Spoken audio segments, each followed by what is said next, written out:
There we go. Perfect.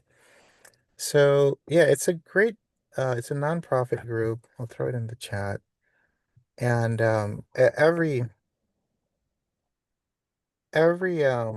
hospital uh in Southern California is pretty much an organizational affiliate, including UCLA. So if you guys sign up, I actually think like you have like some 80% discount on membership. It's ridiculous. Like, I think the membership is like, I don't know, $200. And if you're part of an OA, it's like $20 or something. So something worth looking into since UCLA is already an organizational affiliate.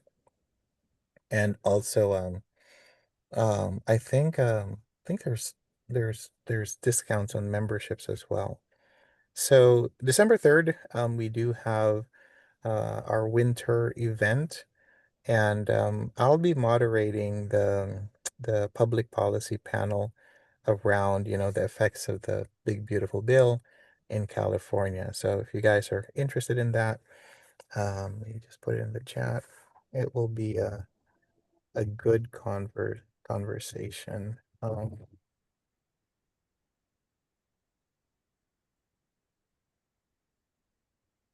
was talking yesterday with the CIO of Ultimed and the CMIO, Eric Lee. And they're really scared because their funding is going to drop by they're estimating around 20%, 20 to 25%. But as you know, the population they're serving is not changing. So what do you do?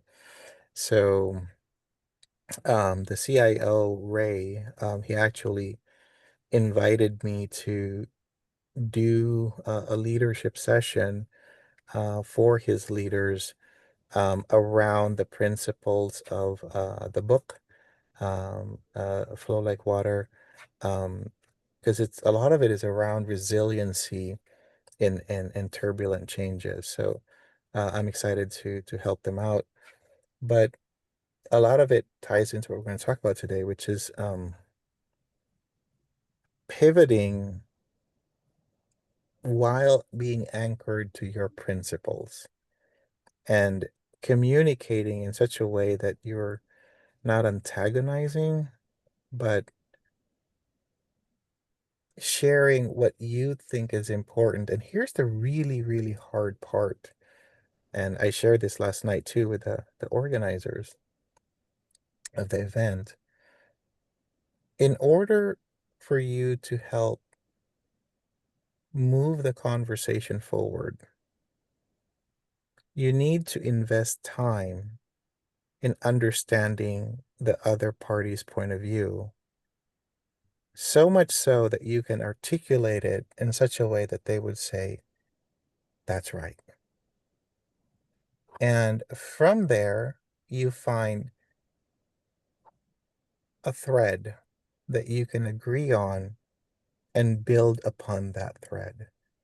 And it takes a lot of humility.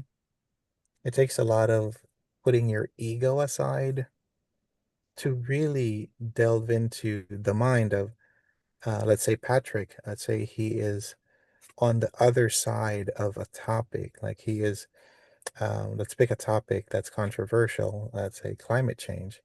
Let's say Patrick is like, you know, drill, baby, drill, this why are we doing this when other countries, they're not following? So whatever savings we do, it's just negated by what the other countries are doing, right? And let's say that I am, more on the, renewable energies and whatnot. So how do you bridge that gap, right?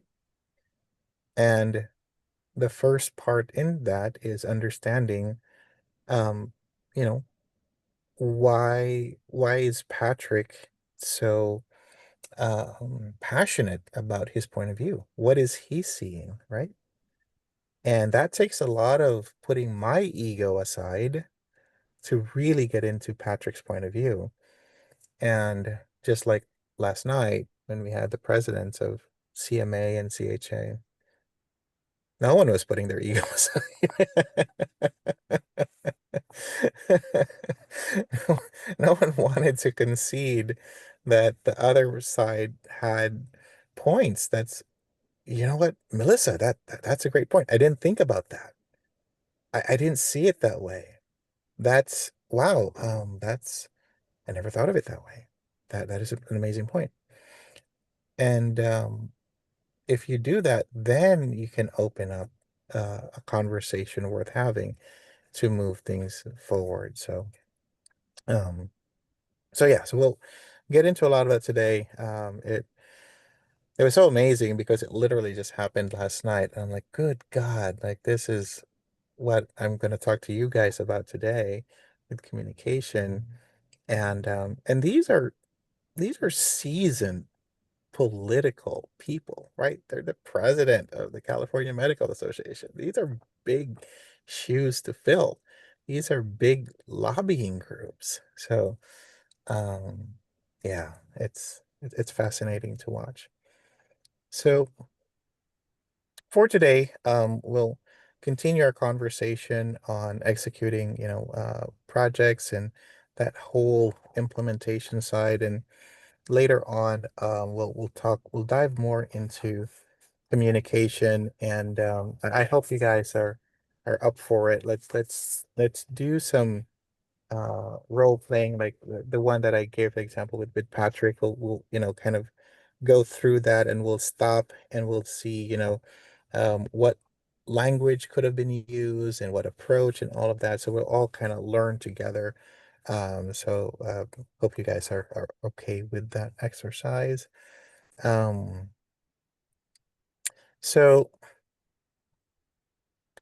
lead on value delivery.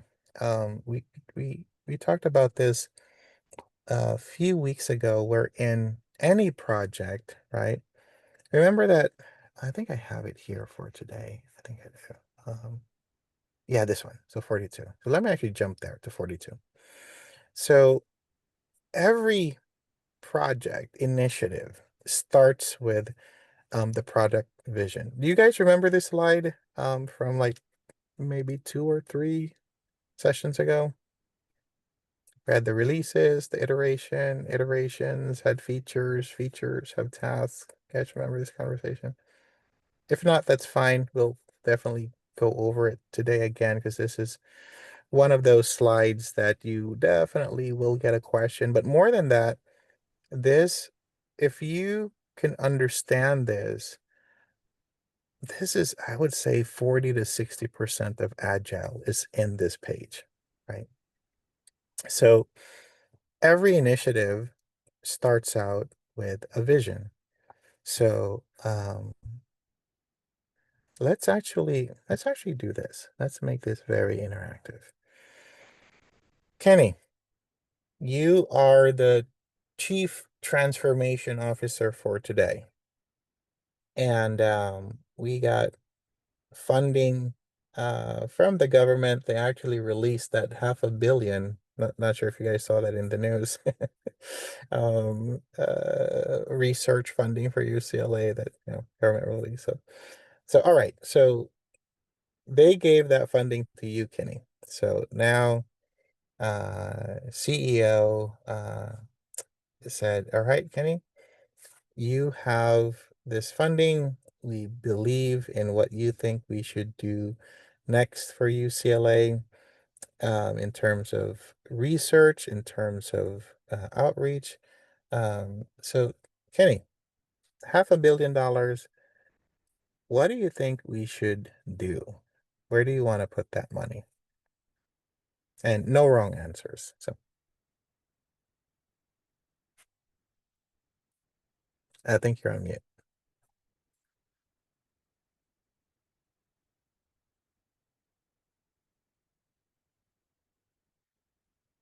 Okay, try again. Nope.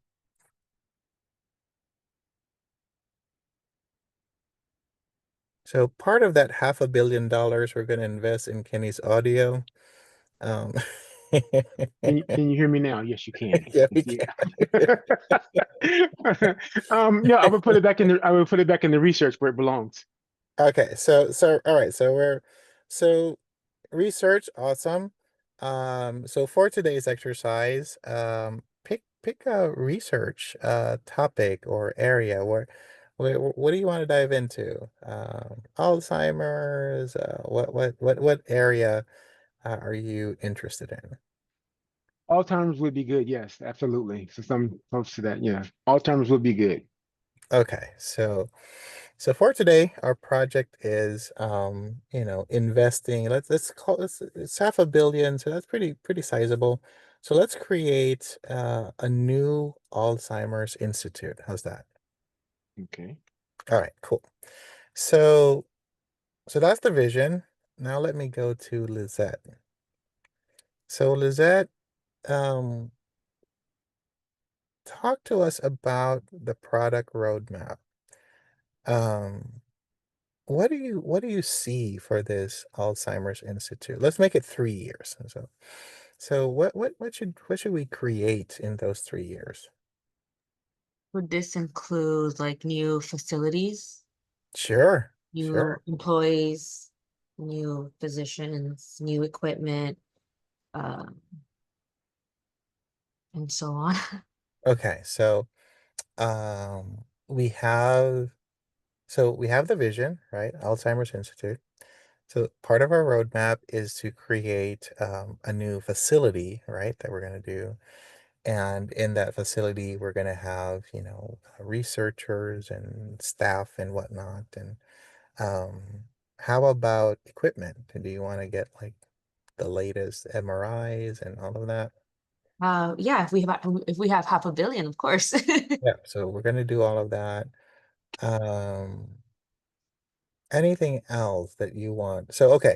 So for the roadmap, 3 years. Okay. So we have the Alzheimer's Institute. We're building a new facility with the latest tools and gadgets. Now let's go to Elicio. Yes, sir. So with that, let's start dividing this into what can be done in year one, year two, and year three. And let's start with year one. What do you see us completing in year one? Well, year one, I would start looking at the facility Okay. and whether we're going to rent or whether we're going to purchase. I would like start looking at identifying staff to see if there's available staff, depending on um, the what type of treatment, whether it's in-house, out or outside of the clinic. And then for equipment, I would start looking at uh, how long will it take for delivery and how we're going to fund the equipment, uh, and um, and then getting all the lease agreements and utilities aligned for the new facility. Awesome. So let's stop right there because there is a lot there to unpack, even for the test. You said something about we'll figure out if we're going to lease or buy. Does anyone remember what that step is? I'll give you a clue. It starts with the letter A and the letter A. It's two words. What is that exercise that Elicio just mentioned? Whether we lease or buy. Two words, and they both start with the letter A.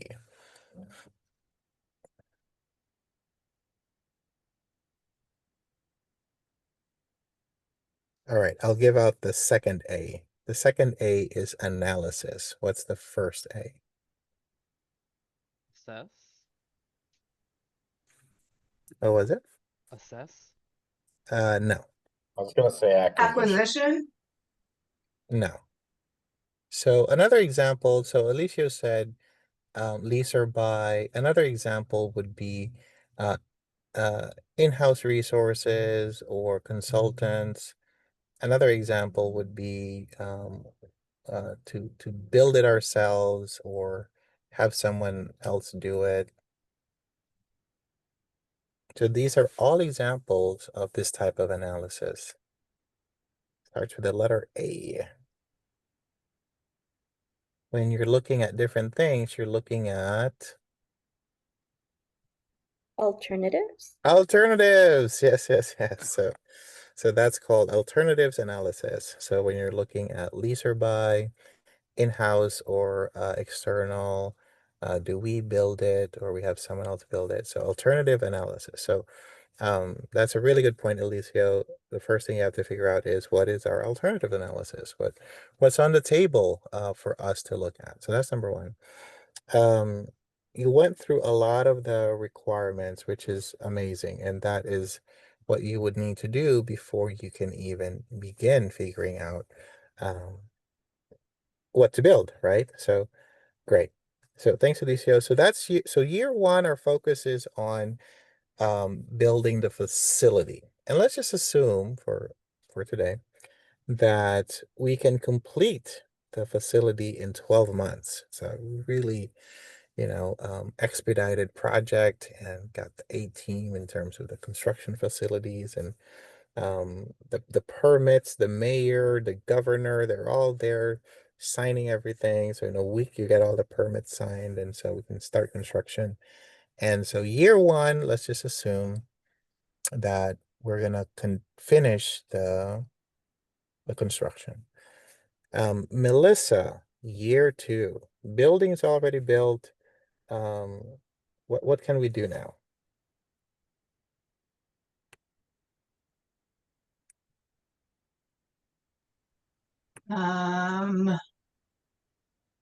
I would say in year two, if our building is built, we are going to start looking at how we will fill and how we will use the facility. Okay, so ribbon cutting, there's cake in the kitchen, everyone's excited, and and let's say that's on a Monday, and at 9 o'clock we have all of the staff coming in, and checking out their rooms and space and all of that. And we're starting to market, right? So like, hey guys, we're open, and come and here's the services we offer and all of that. So all right. So that is anything else for year two that we can start. So we're doing the marketing. Yeah, we have some people starting to come in now. Um, but we're still in that initial phase, right? So anything else that you think we can do in that second year? Mm,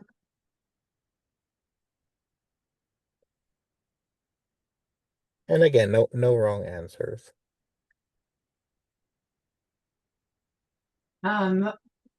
we are going to use like our user stories Yeah. or something. Yep. So we probably have a little bit of data, right? So maybe we can start looking at some case studies and start looking at initially, early assessment showed that these drugs are working or these modalities are working. So we have some patients now. It's still early, but we might have towards the end of the year maybe a 90-day study that we can now start to look at and start sharing, right? Since we're an academic organization. So cool. So we're up, we're running, we're doing some preliminary studies. Again, super cutting edge Alzheimer's Institute. So now let's get to Chris. So Chris, year three. Year So three. yeah, what do you envision for us? So at this point, we've launched, we've marketed, Yeah, right? I mean, just I don't know, expanding, right? Like, Andy. Yep. yeah. So just continuing to do like local marketing. Okay. I guess marketing would be the main thing I would think of, but We can do marketing for sure. Maybe we can also start to have conferences around, the cutting edge stuff around Alzheimer's, right? We're bringing some luminaries from, John Hopkins and Mayo and others to show them, hey, this is what we found, and start collaborating and sharing, right? Can probably do that too. Alicia, um, anything else that you can think of for year 3? Oh, for me again? Oh, Alicia. Oh, okay. Okay, I wasn't sure. Sorry. Um, I like the conferences. I'm ops, so I'm always like, okay, do we have our processes in place? Are we stabilized? Are we at a Mm, point where there we go. we are things are running smoothly? We've got the kinks out of our processes, whatever those are. Right.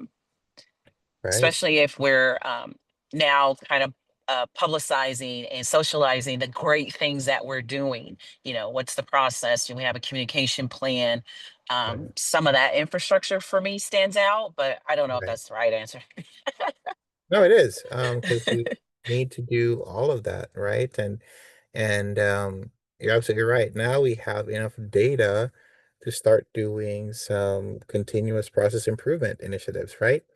Looking back at, did we do what we intended to do? Are there any things that we can tighten up? Any areas for efficiency? Maybe some new things that we haven't started that we can start doing. So, all right. So, looking at the slide in front of us, um, we captured the product vision, right? We captured the roadmap, and now the roadmap drives the release plan. So let's just say um, we captured the release plans into year 1, year 2, and year 3.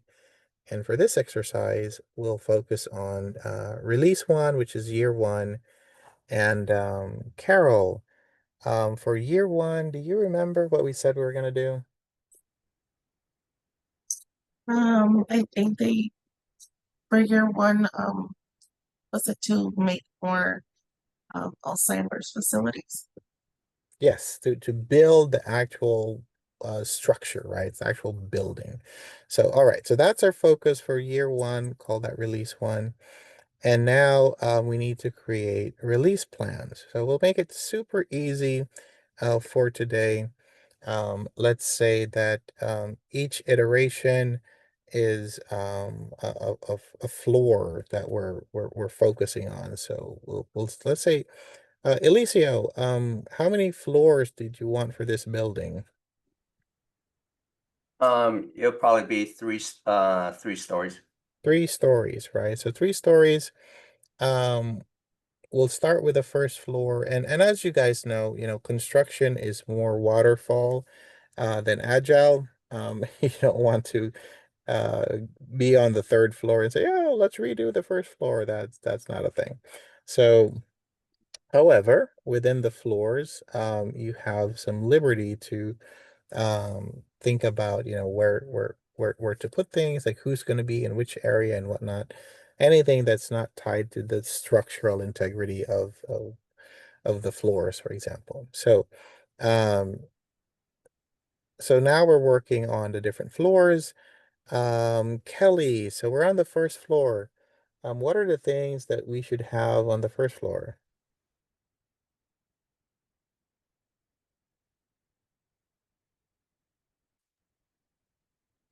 Hi, Ian. Is this for me or for Kelly Ah, Landaverde? or Tuno, sorry. You're right. Okay. For the first floor, I'm just taking a look at my notes here. Um, we can figure out where to put the equipment. Yeah, where to put the equipment, but envision the first floor for me. So you're walking into this Alzheimer Institute. What do you see on the first floor? I see the lobby, Okay, furniture, yep, staff at the front desk, awesome. signs to help patients and staff know where to go. Yep. Do we have Um, patient rooms or treatment rooms on the first floor? Or is yes, that good? We do? Okay, cool. How about the cafeteria? You want that on the first floor? yes, Awesome. Gift shop? yes. Okay, cool, cool, cool. And what else can we put in the first floor? Anything else that comes to mind? How about Maybe like access for handicap. handicap? Cool. Awesome. So let's focus on, okay, so we're on the first floor, and here's where iterations can come into play. So part of creating the design is and this is great actually because we're literally doing this with this site that I'm helping out, at Children's of Philadelphia. Um, they created a sim lab that has all the gadgets that you can think of in the patient's room, and then they're having the nurses, admin staff, and everyone kind of go through and take a look and give their thoughts and opinions.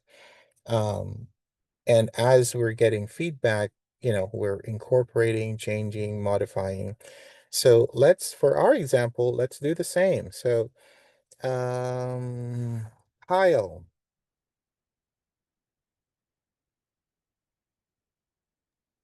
Yeah. Hey, Kyle. So, with what Kelly mentioned, with what's on the first floor, is there anything that you want to add or any details that you want to throw in? Um, Sorry, I'm not trying to do something else on the side, so I wasn't I didn't No hear worries. everything that Kelly said. Yeah, yeah. So, Kelly, you want to give some of the highlights of what's on the first floor? Sure. So on the first floor, we have the lobby area. We have furniture. We have a front desk staff. There are signs directing patients and staff where to go. There are patient rooms. We also have a gift shop area. There is handicap access and equipment as well. That seems pretty good. Maybe automatic doors, Ooh, there you go. Automatic doors. elevators. Yep, absolutely. Absolutely. Um, that's really good.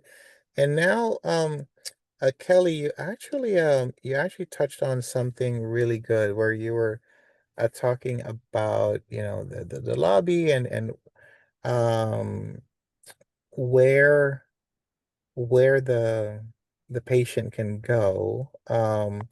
Now let's dive into that a little bit more. So part of where we are now is we're talking about the iterations, like, and we can go deeper into it. Like, let's say, for example, should the gift shop be, mostly Bruin stuff? It should, you know what I mean? Like, we can go through what should be there. Do we have like convenient stuff for, let's say, patients who might be staying, overnight? Like some travel stuff, like travel toothpaste and things like that. So all of that is part of the iteration process, right? Like what for like the cafeteria, Kelly, you mentioned the cafeteria so on the first floor, right? Yes. Right. So for the cafeteria, you can maybe create the menus, and of that we'll share it with the team. And let's say, Taco Tuesdays and maybe Italian on Wednesday, whatever it might be. And let's say Jasmine has other thoughts, and then we revise it. So that's part of your iteration, right? So where you're changing things up based on the input. Now, I want to go down a level lower, which is part of the iteration is the user story. So do you guys remember the three parts of the user story? The role, the goal, and the benefit. Whew, someone's ready to take the test. Yes, sir. Role, goal, and benefit. Looking at my So, notes. oh, that's okay. That's fine. I'm like, man, that was quick. That's pretty good. That's pretty good. Did So, we say role or rule? Role. ROLE. Yeah. ROLA. Yeah. So who are you? So, That was for Nick. what? Sorry. Oh, what was it? The role, goal, and benefit was what again? User Part of story. user starting. User Thank story. Yeah. So that's the three components of the user story. So Nick, pick out a user story for us. It could be a patient, it could be caregiver, it could be a staff. Let's pick one and let's create a role, goal, and benefit. Okay, so I guess we could start out with the patient Sure. registering, right? Awesome. So let's use the user story format. So as a As a patient, patient, I want to register, so that I can, receive treatment. there you go. So role, goal, and benefit, right? So if you actually write that down, it's super helpful when you're doing these exercises. So as a, insert the role, I want to insert the goal so that I can insert the benefit. So that's a super cool exercise to do. All right, so we have the patient, and the patient wanted to register so he or she can get the treatment. Let's do another user story. So Chris, give us a user story that we can use for today. As a patient, Sure. I want to be able to select an appointment, Oh, there you go. so that I can see my doctor. Perfect. Perfect. So those are the user stories. So now let's pick on a task. So the first one was registration. So now you can think of, okay, so we need to have, the Epic system that has the registration, and the task would be to create, a sign in, allow the user to, find the doctor that they're assigned to, upload their insurance, so on and so forth. So I want to stop right there and see if everyone was able to track what we just did. So we started with the product vision. And what was Victor, what was our product vision? To create the research facility for was it Alzheimer's? Alzheimer's, absolutely. Melissa, what were how did we approach our release plan? Like marketing.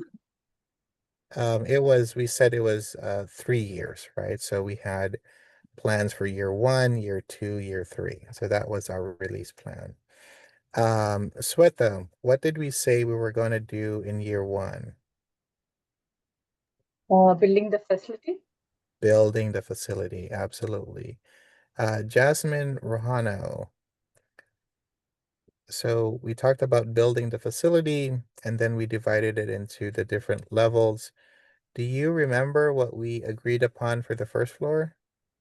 So the first floor, Kelly had a lot of wonderful ideas. It was cafeteria, patient rooms, lobby. Then we added an elevator Yep. and wheelchair access. Yep. I think those are the main ones that I can think of from the top of my head. Absolutely. And so Jennifer Hernandez, in terms of iteration, do you remember what we talked about that we can, play around with in the first floor? around the cafeteria? Ooh, I don't remember. Sorry. Oh, no worries. We talked about, so iteration would be, so once we figure out like, okay, lobbies to the left, cafeteria to the back, gift shop to the right.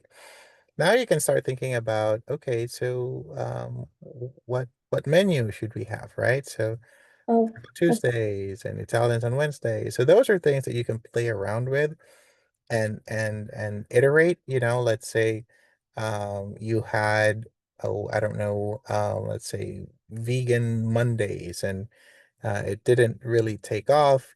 People were all looking for some sort of protein alternative. So then you change it. So that's an example of iteration. Another one was around the gift shop, right? You can start with just brewing stuff and see how that picks up. And if, that's not taking off, then you can add other things like we talked about, like travel size items, right? Like travel toothpaste and toiletries and things like that. So those are the iterations that you can have in this first floor. And then we drill down to some very specific user stories. So Edward Connolly, do you remember some of the user stories that we just went over? Which one specifically? The one that Chris came up with. So I he don't. was a patient. And Chris, what did you want again? So, and we'll use the user story format. So I am a, Yeah, as a patient, I want to schedule or to be able to schedule an appointment so that I can see my doctor. absolutely, absolutely.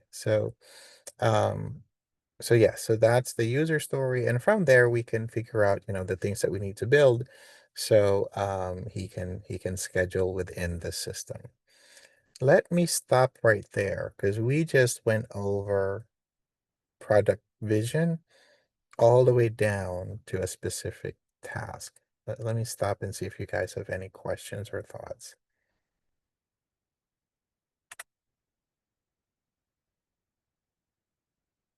Was that clear? Does that help tie in all of these boxes, hopefully?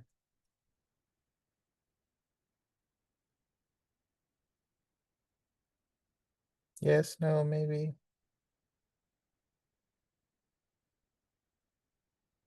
Blink twice, Kelly Rotuno, if you're safe.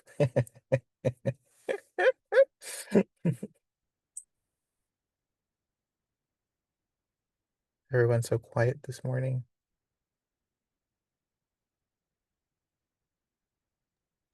Colder weather. Colder. I think the example is helpful. Yeah. Okay, cool. Alright.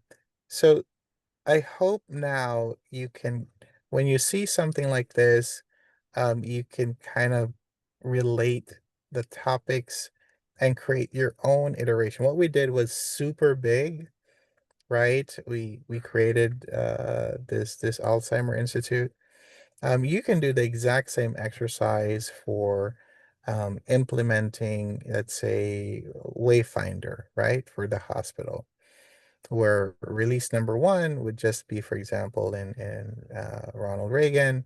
Release number two would be maybe Santa Monica, and release number three would be in our new hospital. So um, you can use this for something really big or something really small, um, and go from there. The whole idea is you start, from the vision, and then figure out what are the different phases or releases.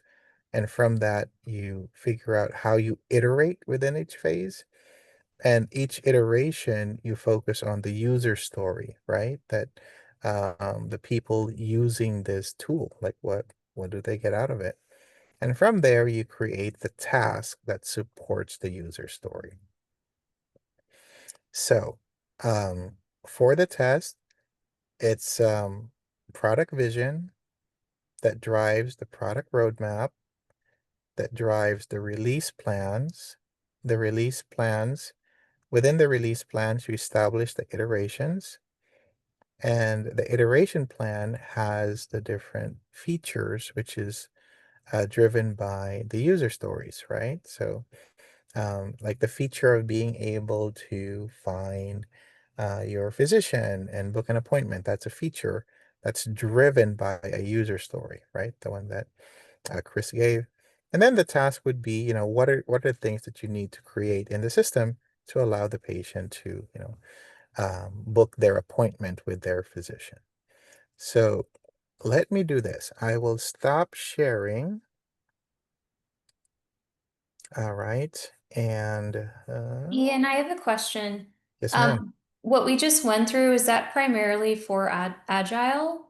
Yeah, it's primarily for Agile. That is Okay. Agile actually. Right, but can some of it, can it be used in waterfall as So well?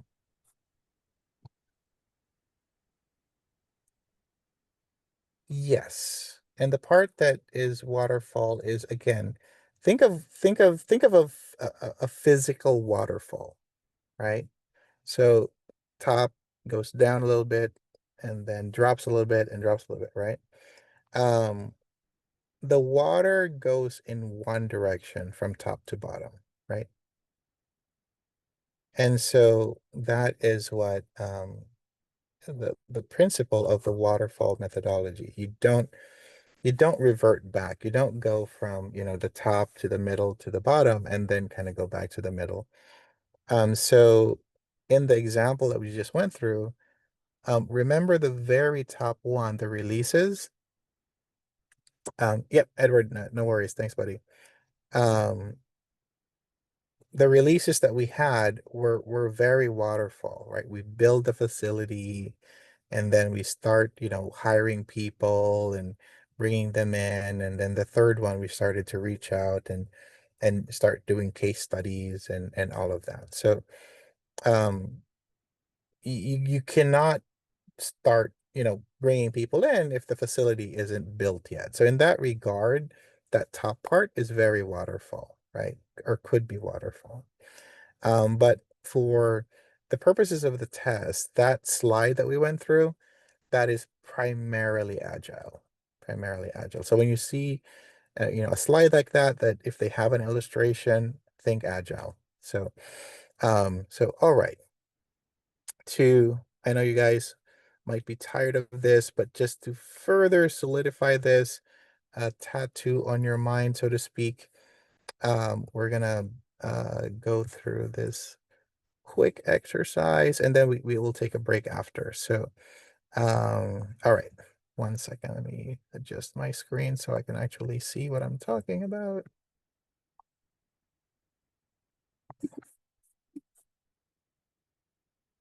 Okay, perfect. So, all right. Let's start with Pete. Pete, what is the first thing that we need to do that drives this entire initiative or product, or the very first thing? The very first thing, like going back to when we first started this course? Oh, no, for the slide, like I have no clue because I just jumped on the call. oh, So okay. I No could take a wild guess, but I don't think it's going to be right. No worries, no worries. Yeah. So no worries, buddy. Chris, what was the very first thing that we had to do? Starts with a V. The vision. Vision, absolutely. So absolutely. So we start with a vision. And what was our vision for today? What did we say we are gonna do? Alzheimer's. Alzheimer's, right? So Yeah, the that was research facility. Yeah. exactly. So that was the vision. The vision drives. It's 2 words. Roadmap. Roadmap. Product roadmap. Product Absolutely. roadmap, yep. Product roadmap. And that roadmap, think about it, again, these are words that have physical meaning. So when you think of a roadmap, it's different points along the road, right? So in our case for today, so the roadmap drives 2 words again. Start with R. Release plan. Release plan. Okay, cool. So Lizette, go through the 3 items that we just talked about. So the first one is Vision. vision, which drives the The whole project essentially. 2 words. Oh, I'm sorry. The PMP. product roadmap Product roadmap. And and the then product roadmap drives the release plans. release plans. Perfect. All right, so now we're at the release plans. The release plan establishes the, let me see who I haven't called on yet.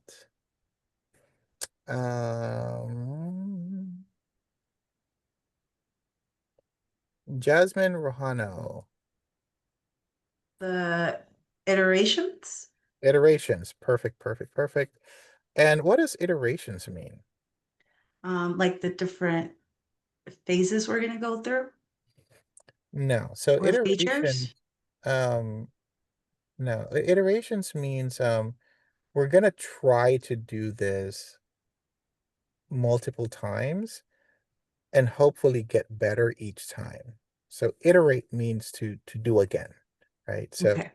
so think of it as you come up with a prototype. Let's say, you know, your first try at a bicycle. And then you have Sweta try to jump on it and you know use the bicycle, and she comes back and says, "Good Lord, the seat is too high and pedals are too close." And then you work on it again, right? And you adjust the seats and you adjust the pedals. So the second time you bring it out, that's called your second iteration, right? And then let's say Nikki tries it out, and Nikki's like, "Good Lord, the brakes aren't, you know, working really well." And then you go back and fix it, and that becomes your Third iteration. third iteration. Perfect, perfect. So absolutely. So that's iteration. So Cinderella, let's start from the top. So the first one is everything starts with a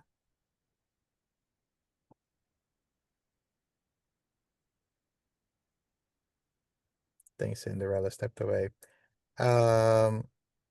Ebenezer, I think you stepped away, so I won't put you on the spot. I think I got enough. You got enough. Okay, so okay, let's start from the top.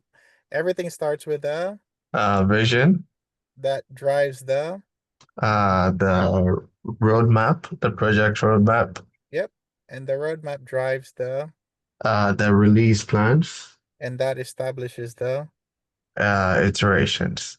cool. Thank you so much. So now we're at the iteration. So the iteration includes starts with an F. Devendra Kumar. So what's inside an iteration?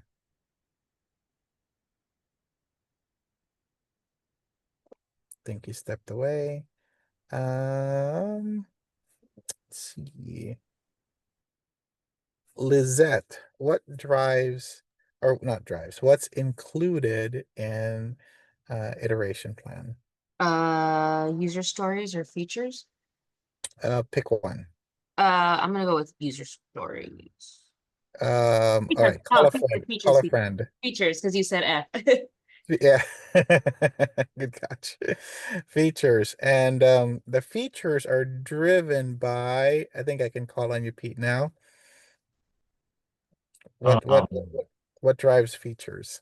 User stories, am I making that up? User stories. Yes, yes, yes. And do Okay. you remember the 3 components of a user story? I do not. Anyone wants to help? Pete. Yeah, phone a friend. 3 components. Pick one, Pete. Sure. Victor's going for it. Yeah, sorry. All Victor. right, I jumped in. Role, goal, and benefits. Cool. Role, goal, and benefits. And Victor, how do you frame it? How do you say it? I don't know. I thought just As a uh, insert the role. it I starts with want what, okay? to insert the goal so that I can insert the benefit. So Ah, that is the framing of the user story. As a patient, I want to register so I can get treatment. So I want to so that I can. So that is the framing of a user story. And last but not the least, within the user stories, from there we can now create, starts with the letter T. Jennifer Hernandez. It starts with a T. you said? Yeah, yep. So Um, from the user story, we so can it's, now build the so last I part. know, so vision, roadmap, release plan, iteration, features, great. All the way at the bottom. Trying to think, sorry. No worries, take your time.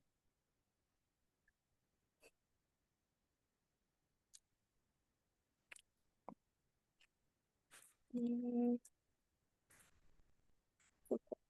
tasks. Task. Yes, yes, yes. All right. So I'd like to get a volunteer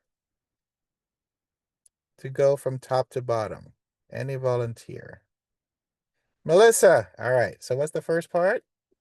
It is Everything the starts with A, vision and that drives the, roadmap, and the roadmap drives the, release plans, and the release plans help you establish the, iterations, and the iteration includes features that are and driven by features. user stories Yep. that have And a role, goal, and benefit. As a patient, I want to see a doctor.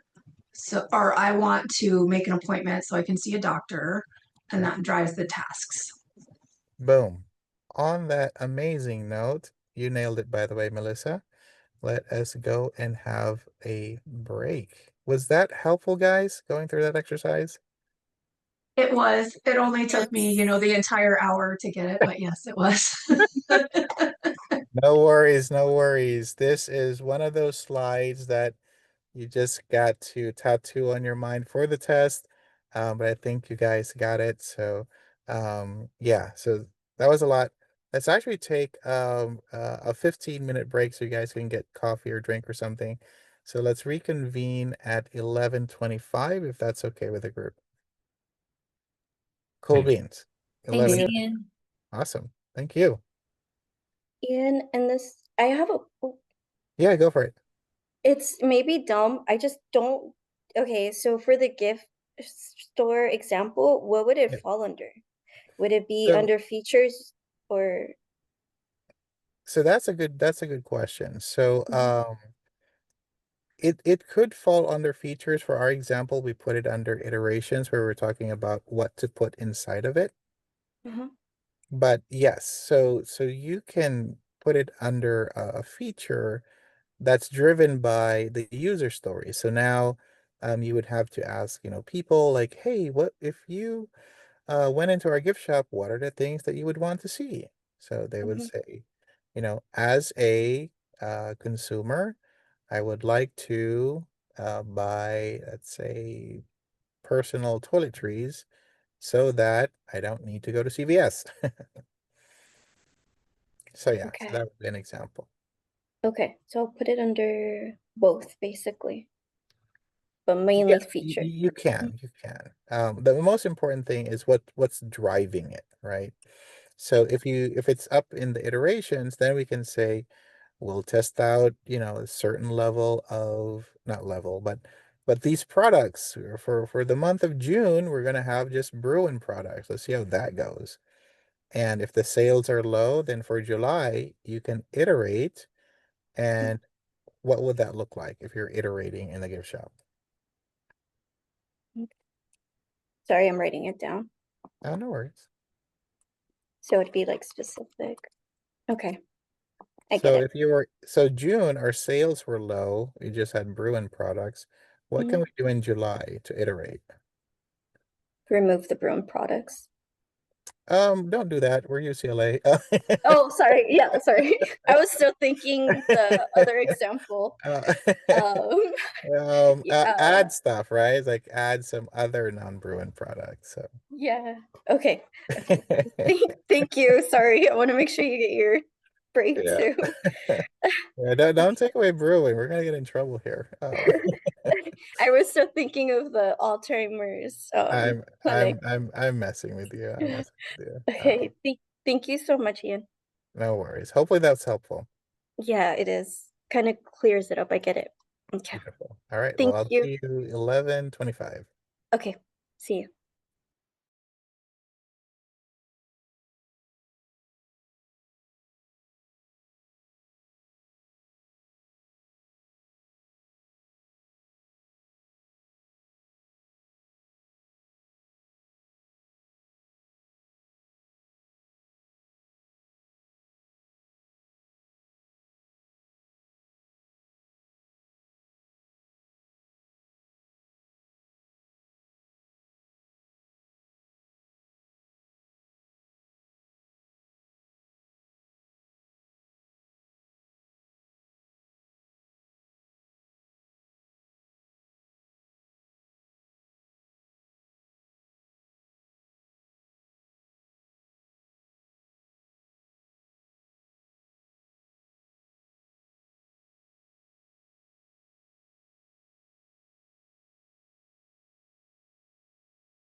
All right.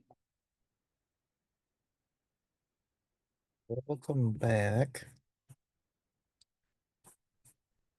So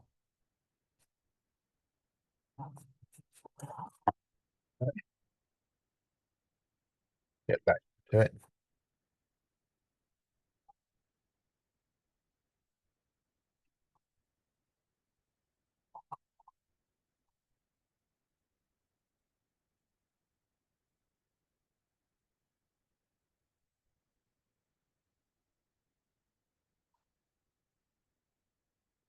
Let's give it just another minute.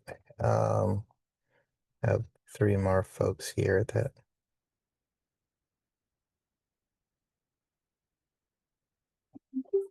so while we're waiting,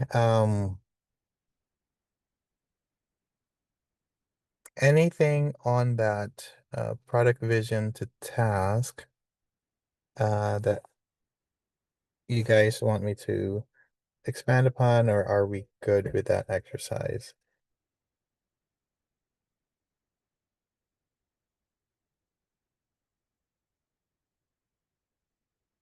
All good? I'm gonna fall asleep, guys, if you don't respond. Yes, All good. I'm good. Um,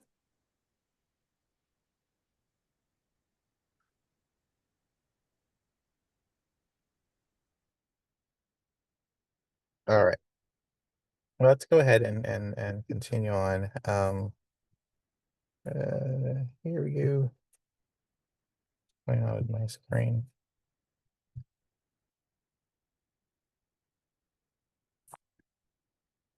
Can you guys see the PowerPoint? Okay, good. Yes. Yeah, it was small in my just my settings. Okay, so moving along, we're gonna breeze through these slides here. So minimum viable product, the MVP, right? So it's the smallest collection of features, anything that can be tested out. Like remember earlier we talked about, putting together a bicycle. So, Alicia, what would be an MVP for a bicycle? So what would it have? Um, See, yeah, see, which it's one? Enunciation, Ian. oh, sorry, Alicia. Oh, okay. So minimum viable, it has to have a frame, it has to have a seat, it has to have handlebars, it has to have brakes, 2 wheels. I want a 2-wheel bicycle. That's I'm trying to think anything else. Yeah. Cool. And they all have to be connected. All Someone right, has to be able to write on it and actually see if it goes. That's absolutely. my MVP. Okay. Elicio. Is there anything else that's missing from this MVP for our bicycle? Well, if you want to, are we talking functionality, or it has to roll, or it has to stop? Has So, to stop, right? So what do we need? well, you need, depending on the bike, it's you either need a chain, you need handles for, you need cables for your braking system, Yeah, and you need the hardware to support it. perfect. At this point, Chris, is there anything else that's needed before we can give it to Melissa to try out? I'm not gonna lie, I was multitasking. I'm sorry. That's okay. Melissa, is there anything else that's required before you can take it out for a literal spin?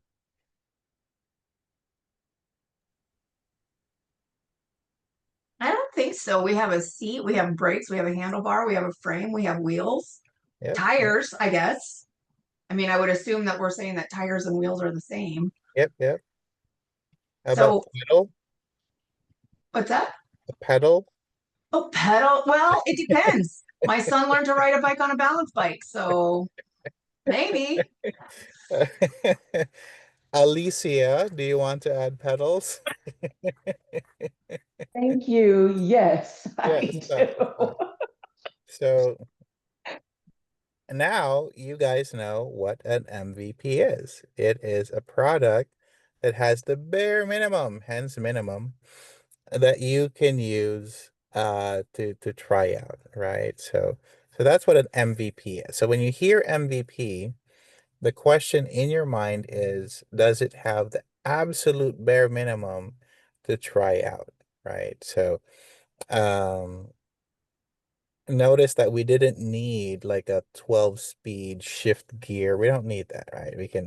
With just one gear, we can go ahead and try it out. So that's what an MVP is. Cool. Awesome. Okay, so the beauty of having an MVP is that it allows stakeholders, the person using it, right, to check it out, give feedback, and quickly iterate. So, who was I talking to during the break? Me. Jennifer? Jennifer. So, using this MVP mindset or framework, let's go back to our gift shop. So, what would be a good MVP for our gift shop?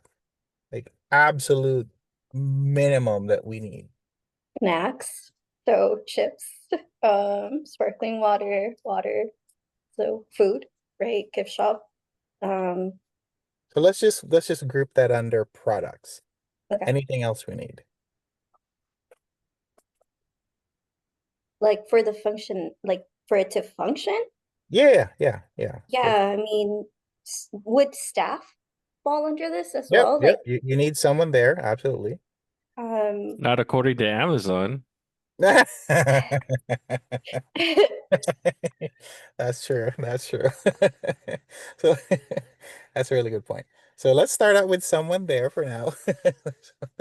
So Jennifer, a way to help you out with this is picture yourself standing in front of the gift shop right now. What do you see? product staff, Mhm. cashier, Yep. self-checkout too, because pretty Check out. modern. Yep. Um, well, shelves, how everything's organized. Shelves, absolutely. Also the layout, I would think like how it's laid out to make it easier for people to find things, how things are Beautiful. organized. Yep. Also security measures for like, Ooh, I didn't even think about that. yeah, so Okay. So you're thinking about like the sensor thing for mhm. okay. Awesome. So I keep Where is this gift shop? I'm kidding. So all right. Anything else? Think super basic. You're looking at it. You're standing right at the door. You're looking in the gift shop. This what I'm thinking about is super basic. You're gonna laugh when I tell you what I'm thinking about.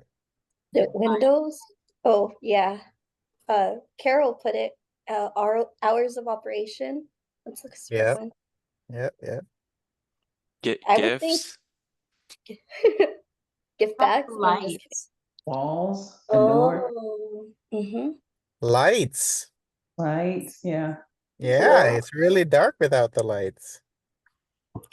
And someone said gifts. Yes. So the gift bag, the gift wrapper, all of the stuff that okay, so with all of that, Lizette, um can we now open this to our first customer? I would say so. Yes. All right. So that is our MVP. And Jennifer, going back to our example of iteration, let's say in June, everything we had were Bruin products, right? Mhm. And then we looked at end of June, sales were low. Now let's iterate. Let's mix it up for July, what would you want to add? For July summer, well, first we would do the user story, right? What does our Yeah. user need? And then from there, since it's July, it's summer, so summer products and things that they need, and then relaunch everything. Maybe So like sunscreen, right? Maybe yeah, sunscreen, popsicles, I don't know. popsicles. Um, Yep, that sounds good. gift sh- mm, So that's good. So mhm. what did we just do? When we added more stuff, what did we do? Starts with an I. We iterated? We iterated. That's exactly it. Right. So when you mix things up, try something new, that is your second iteration. So if you create one, and then you iterate on it, and then you keep iterating till you get the desired outcome. So cool. So we got the iteration down, we got the MVP down. The next one is minimum business increment. So this one is not particularly popular, I would say. It's not really used, but this is the smallest amount of value that can be added to a product or service that benefits the business. So think of it as, so let's go back to our user story of the Alzheimer's Institute. We talked about being able to check in. We talked about being able to register. What would be another user story, another that would be really helpful? So we check in, we can see the doctor. Anything else you guys can think of?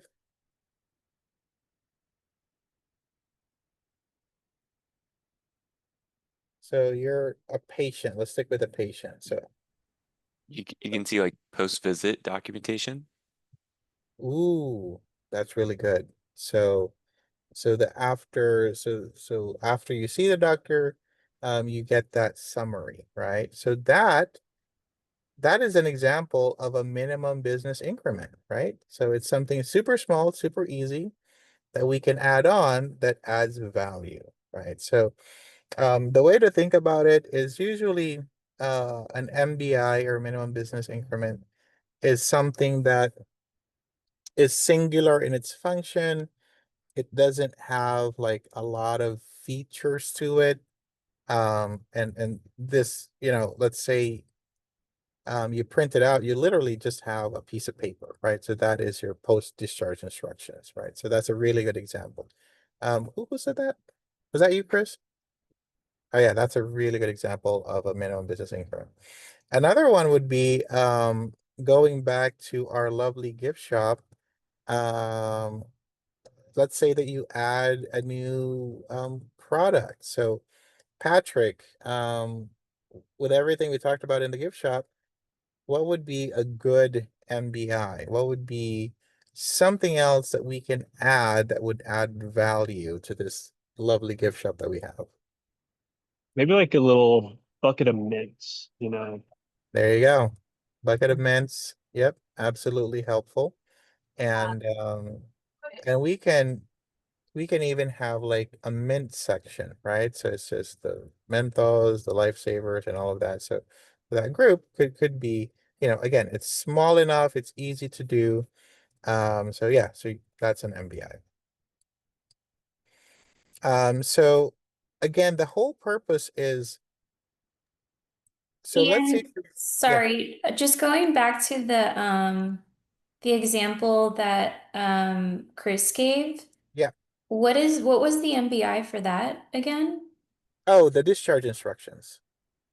Okay. Yeah, so it's, after the, clinic visit, you get either a handout or, it's a tab in your patient portal that shows you what transpired during the visit. So, Okay. I yeah. guess I'm like, how is that different than from the user story?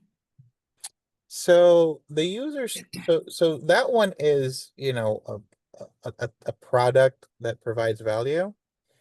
A user story would be, so as a patient, I want to get instructions so that I don't forget, right? So that's a user story.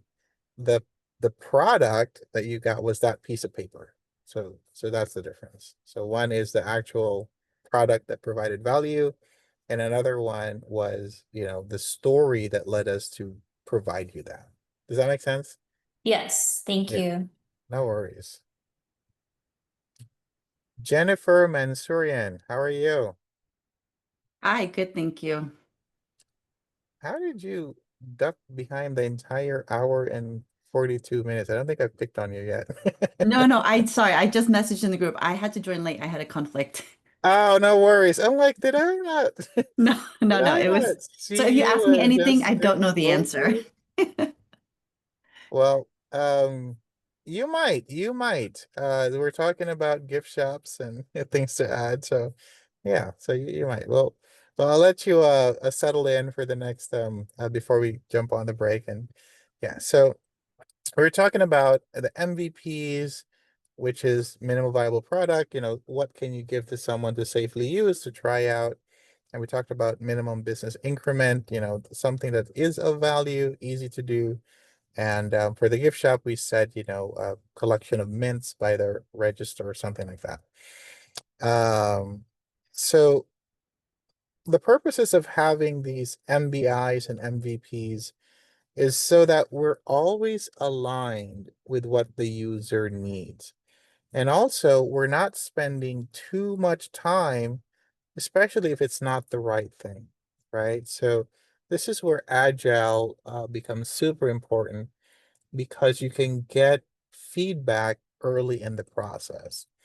For waterfall, you typically, finish the product, and then towards the end, you get user feedback.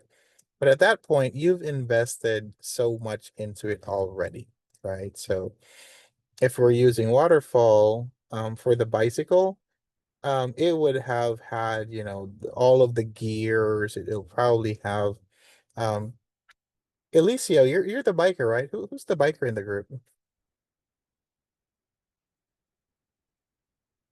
Was it you, Elicio?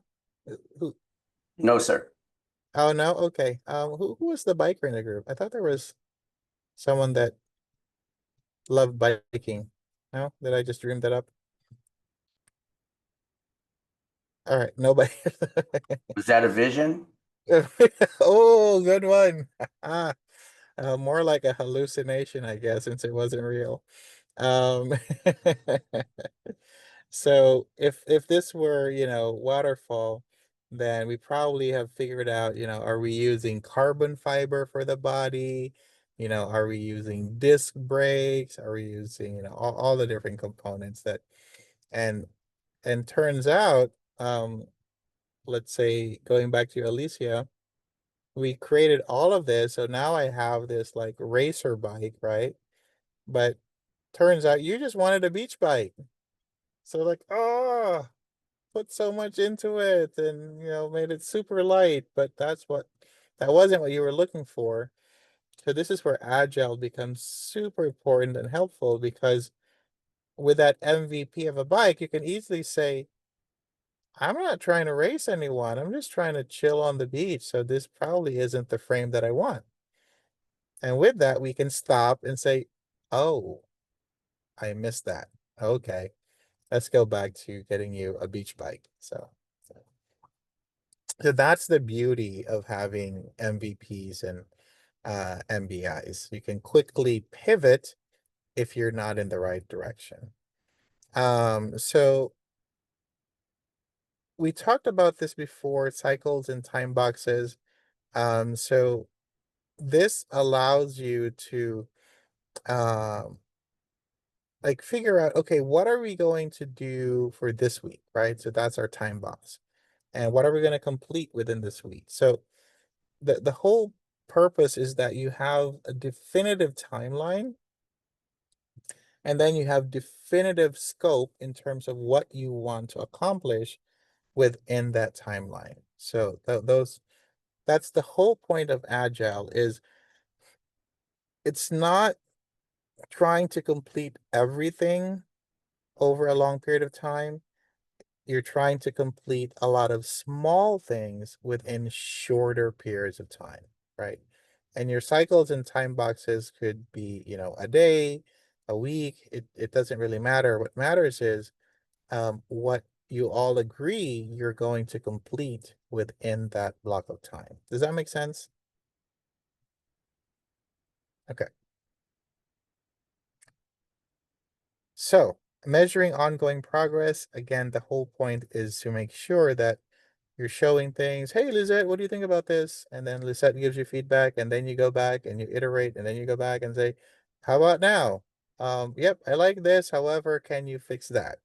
So you want to make sure that you're getting constant feedback. However, I do caution you guys, you want to set up an expectation in terms of iterations. So Jasmine, instead of going back to, let's say, Victor, and have him iterate for like 63 times, say, we're gonna have 5 iterations, and let's see if we can get to what you want in these 5 iterations. So let's, be try our best to pack all of our feedback in each iteration so that we can use that for the next, right? So having that upfront understanding that we're going to have 5 iterations versus 63. I'm exaggerating, but there are clients, especially when we were doing EMRs, that would be like 19 iterations, and lo and behold, they ended up with what they've requested, iteration number 2. So giving them also, a time box, right? Like, hey, we're doing 5 iterations, and after that, we're moving on to testing and whatever really helps, right? Set the expectation with your users. That's Cool. that prevents the infinite loop that you mentioned before, right? Yes, yeah. So giving them an expectations, because otherwise you can get stuck in that infinite loop, and analysis paralysis, you don't end up with a product that satisfies the users what, guys? Story, right? The user story. At the end of the day, what we're trying to do is to satisfy the user stories. Yeah. Cool. All right. Any questions before we shift gears into communication? Feeling pretty good? Okay. All right. So for communications, again, communication management plan deals with the how. How are we going to approach it? But not necessarily all of the meeting names, cadences, and all of that. It's just how we're going to approach it, who's involved, who's communicating. Is it written? Is it verbal? Is it text messaging? Is it Slack? So all of that is your communication management plan. Project communication. So, everything that you can capture in terms, especially written communication, you want that in a repository. Stakeholder register. Does anyone remember this? What's a stakeholder register? It lists details about the stakeholder, who makes decisions, things like that. Yeah, so it's a document that, and insert everything you just said. So stakeholder register is a document that has the list of your stakeholders, what they do, and there's all sorts of things that you can put in your stakeholder register. Their position, what department, interest level, things of that nature. Work performance and change updates, as you're going through the implementation. You want to know how things are going, and if there's any changes that you communicate that. Stakeholder analysis. Do you guys remember the impact and influence, for stakeholders? Do they have high influence but low impact? So those are things you have to think about for stakeholder analysis. Create and update project plans. Yep. Okay. Understand the sender receiver model. I think I have that here.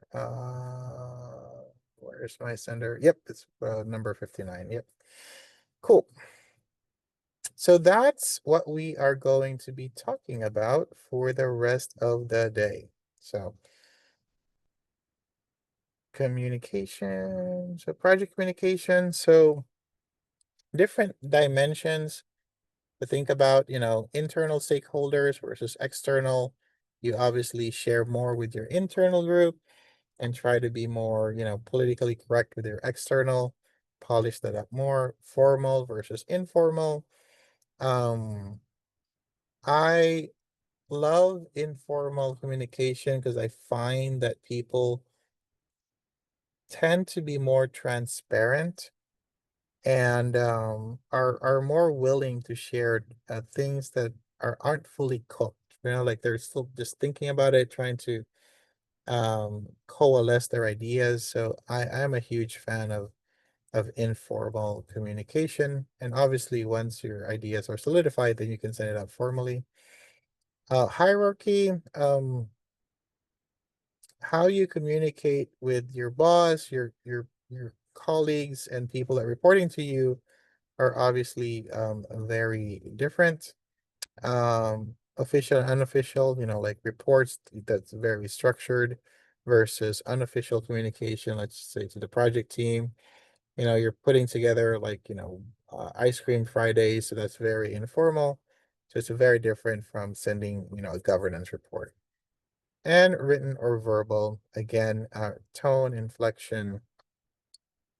Here's my rule of thumb. After 3 exchanges, be it text or email, and you're still not, agreeing on the outcome or still not on the same page, I highly recommend that you either pick up the phone, jump on a Zoom, or meet in person because there's a point of diminishing return with written communication.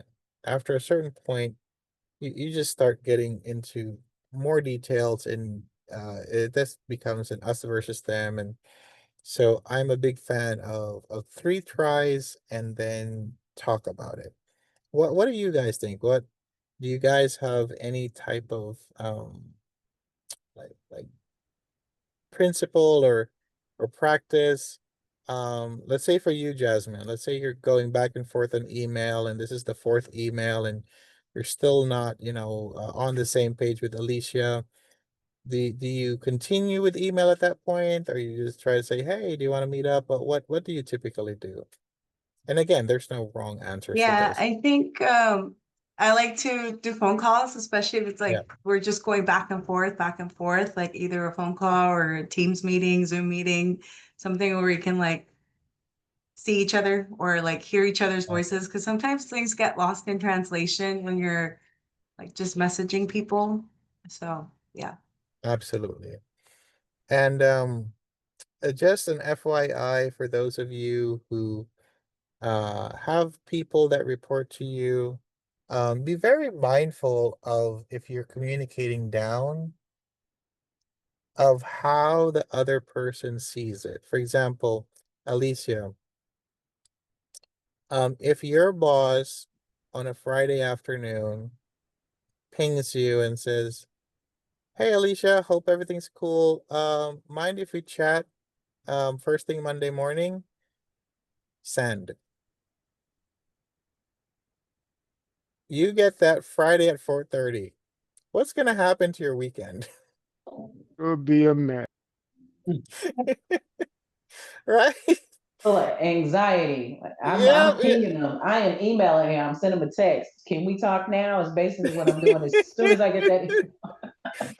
right. And let's say your boss is Victor, and Victor's like, "Oh no, it's all good. Yeah, no, we don't need to talk right now. I'm actually traveling with the kids. So yeah, Monday 8:30 is fine. It's fine.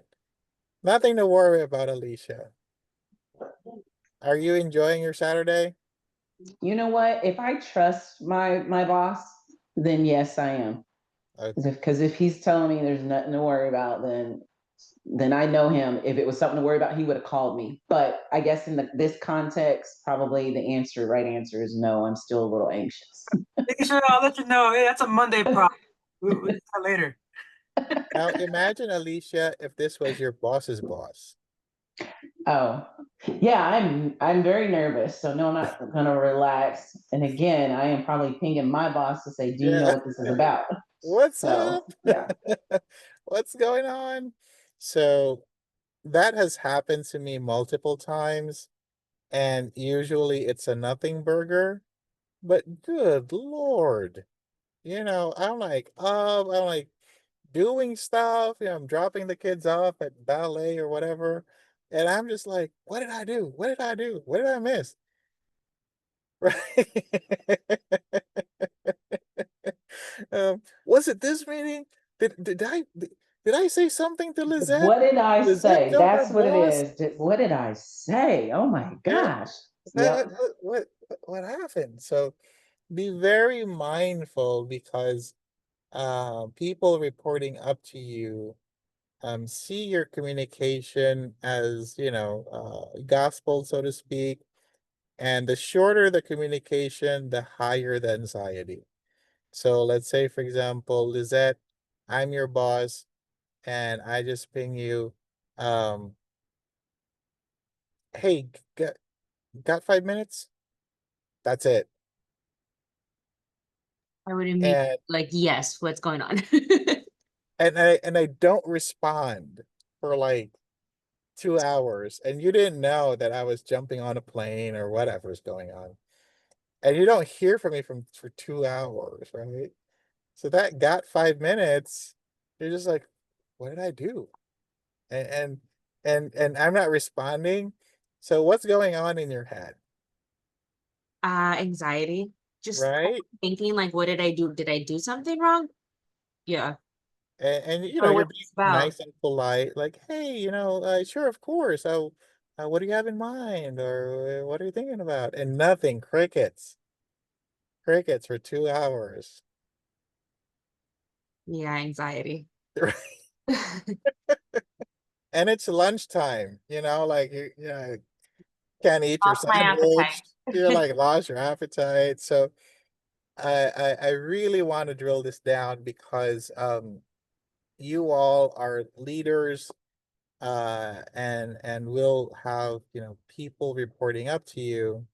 It's very important that you're mindful of this because you can ruin someone's weekend, and you feel terrible, right? Because that wasn't your intention, but you were just trying to secure an 8:30 meeting, right? That's it. That's the only thing you were trying to do. But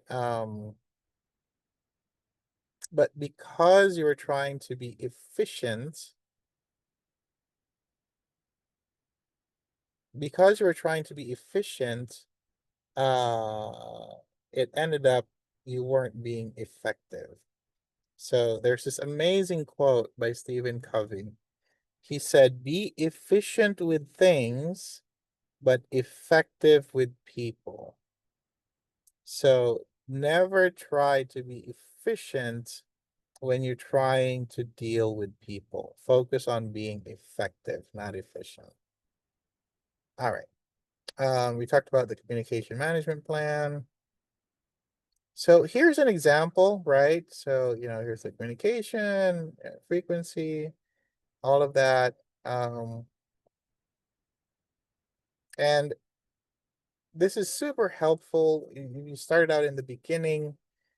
Obviously, what's in the kickoff is not going to be here, but that's fine.